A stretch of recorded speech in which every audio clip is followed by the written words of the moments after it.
to me. I had no clue. Everybody thought he was a great husband. So did I. We lived very well. We had children. Everything seemed like it was great. And I had to literally ask other people, what did I miss? And we were surrounded by law enforcement officers and folks because we were in a karate group that had special forces individuals from New Jersey and across the country who were specially trained, and none of us caught that he had any behaviors. It wasn't until after I put him in jail, and then I found out later that his family knew. So most often predators who are exposed have accomplices, and I say accomplices because when somebody doesn't tell who they are and they know something, then they allow the other person, they allow that predator to prey on other individuals. So I told and I continue to tell out loud what he did and what others do when they don't speak up. Everybody can't speak up in the same way. Everybody should not speak up in the same way, but I've taken this on as my charge. There were no drugs, no any of those things going on. So everybody can't do it this way. This is just the way that I have chosen to expose those who prey. Definitely, and I'm glad that you're doing this kind of work. It's very necessary work, and I know that and I want you to share that story too. But I do want to kind of switch the conversation because I think one of the other callers was in, but I do want to keep you on the line because even some of the other conversation may tie back to that, even though some may be more creative basis. We always talk to the creative, the entrepreneurs, and the activists. But Dean, can you see who else is on the line? Sure. Right now, I have Jamal Bradley and Cassandra, a.k.a. Trinity, standing by. Got two more people, so we got four at the door, actually. So cool. Let's bring in Jamal and Cassandra real quick because I can tie them in to what we got right here, and then we'll go that way. So let's bring in Jamal and Cassandra, and definitely stay on the phone, Sonny, because I think that there's a way I can connect the two of y'all as well.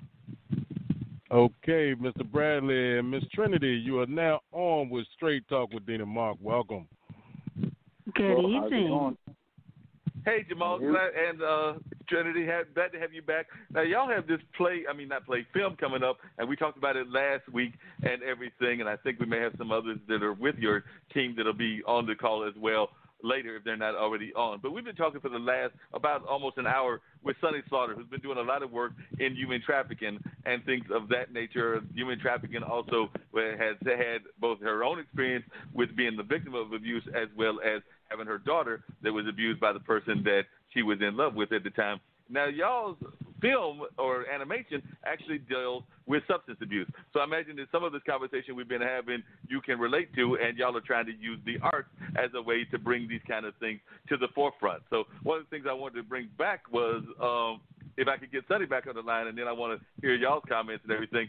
Sonny actually had the pleasure of meeting, and I think her mom was really impressed by this, Harry Belafonte, who apparently encouraged her to continue doing the work that she is doing as a speaker and as somebody that is addressing this issue and everything. So that's the way I'll tie everything in. So, Sonny, if you could share that story about your chance to meet Harry Belafonte and how he kind of motivated you to continue this work that you're doing.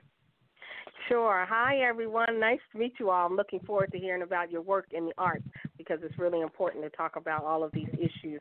Harry Belafonte was giving me an award for my work in human trafficking. That's how we met. And we happened to be at the Westin Hotel, and he had already given me my award, and it was the next day. And Dr. Barnes said, why don't you go upstairs and talk to Harry? And I was like, are you kidding me? He said, no. And I went upstairs, and his wife was sitting on the lounge chair, and he was literally over in the corner by himself. And I walked over to him, and I was standing up, and I started telling him my story. And, at first he was like, oh, okay. And then he got really interested, and he pulled the chair up next to his, and he said, have a seat. And our legs were touching. So my mother is deceased, and I was in the moment thinking to myself, are you kidding me? I know my mom has got to be screaming that I'm sitting here talking to Dale. So that's what I was thinking in my head as I was talking to him. But we spent almost 2 hours together, and I was evolving my story, and he was really listening. And at the end, he said to me, are you kidding me? All of this happened to you? And there was a second part of the story. He said, in Birmingham, and I said, yes. And we talked about the Obamas and me being introduced to Charles Ogletree.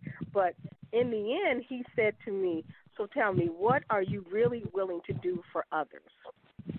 And it was not just a question, but it was more like a charge in the way that he said it to me.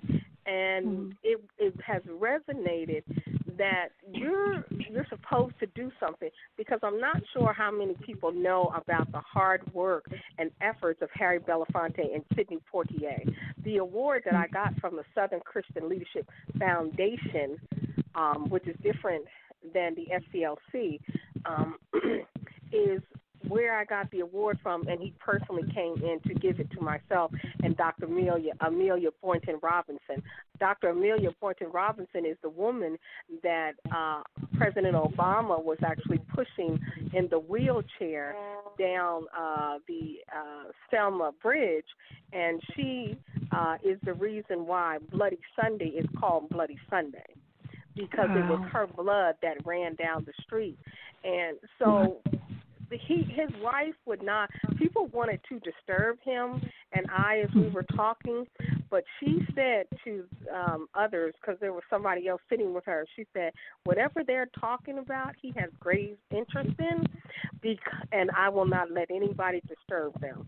So we sat for almost 2 hours, just the two of us, quietly having this conversation, and it as I talk about it, it gives me chills. So when people are talking about art and work and what you all are talking about when it comes to substance abuse and the work that you are doing, just know that history is portrayed and activism is portrayed in all forms, that we as people of color have grown to tell the stories of history. And change happens when we respond to the drums that we don't even know that we are beating to, because we have been called to do such. And that is what some of what Harry was talking to me about. You don't know what you were called to do until you are sometimes in the moment, which is what when I'm telling the story, I am in the moment like I am right now. So I commend you all for the work that you are doing that needs to be shared, and we have to do these things across multiple mediums. Like Straight Talk is a necessary medium that must continue, because people might not hear it today, but this is history being laid and planted in the seeds that people will listen to later to learn about the history, like the 1619 Project. This is all historical, what we are doing right now. Absolutely. Definitely. Cassandra and Jamal, if y'all would share a little bit about substance so that Sonny can hear a little bit about what y'all are doing. Because like I said, we talked a little bit about it last week, and I know it involves around substance abuse, and some of the stuff that y'all even went through, it revolving around substance abuse growing up in those neighborhoods that you grew up in the hard West Coast, even though Cassandra, you are now living here in North Carolina, but Jamal, you are still on the West Coast. So if you'll just share a little bit about what it all involves and what the project is, just so that Sonny can hear a little bit about what this all is about. Yeah, so just for your listeners, I'm originally from New Jersey. So the story takes base kind of in that tri-state area, New Jersey, Delaware, Philadelphia, Chester, PA. And it's basically, it comes from me wanting to tell my own stories, working in the animation industry for close to 2 decades. I've been at Disney, DreamWorks, Sony ImageWorks. And when you're in that field, you kind of are dealing with the stories of other people. Usually they're not stories of black characters. So that's where the stories stem from, me wanting to tell my own stories. And over the course of time, I was doing something that was more creative, more fantasy-driven, and things started to transpire, back east with family members. think people getting in trouble, selling drugs and doing other things. So my stories kind of evolved towards, telling that heartache. So it was a way for me to release some mental tension. At the time, I didn't know it, and as I was getting close to completion, peers started to take notice of, like, wow, that's a pretty deep story. And the story basically revolves around two brothers, one making a choice to sell drugs to support his family, and the child is the one that drives the main father, who chooses to sell drugs to change his substance, which is a double entendre on the title. It takes you got to change the substance in order to stop selling substance or using substance. So it takes something deeper inside of you for that to transpire, and that's kind of what the story hits on. Fully animated, all black characters, and it runs 5 minutes 18 seconds. I don't know if you want to add to anything, Cassandra. I think I covered that pretty quick. So that was amazing. That was awesome. So I am the cheerleader of the group in that I, too, am an artist in my own right. But when I saw this film, I decided to set aside anything that I was kind of working on because I thought, just as you pointed out, Miss Sunny, that this was such a powerful piece that these animators, Jamal Bradley, Bruce W. Smith, my husband Butter, Scotty, had done. And it was what he talked about, the fact that he brought our community to bear. He didn't just put together an animation and then somebody turned into a car or turned into a bird. He actually dealt with a story that oftentimes goes overlooked in the creative aspect as it relates to our community, when our community needs so much attention and a lot of times so much in the way of resources and so much in the way of, like what you pointed out, being able to detect what are certain signs.